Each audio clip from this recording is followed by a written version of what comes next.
ہمارے نبی صلی اللہ علیہ وسلم کے بارے میں جو شخص جتنا زیادہ پڑھتا چلا جاتا ہے اس کے دل میں اللہ کے نبی کی محبت اتنی زیادہ گھر کرتی چلی جاتی ہے، بڑھتی چلی جاتی ہے۔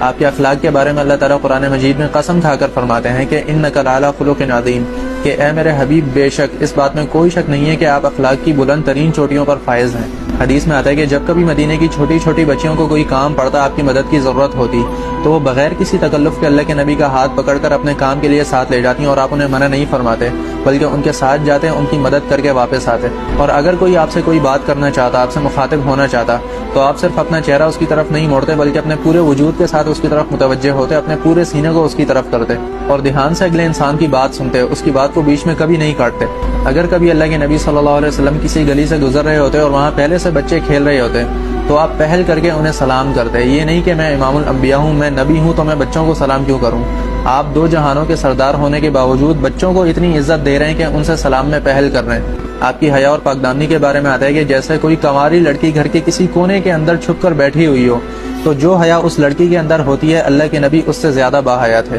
اگر کوئی انسان آپ سے بات کر رہا ہوتا تو آپ زیادہ دیر تک اس کے چہرے کو نہیں دیکھتے بلکہ حیا کی وجہ سے اپنی نظروں کو جھکا لیتے، لیکن جب اللہ کے نبی اپنی نظروں کو اٹھاتے تھے تو کسی کی ہمت نہیں ہوتی تھی کہ آپ کے چہرے کو دیکھ سکے۔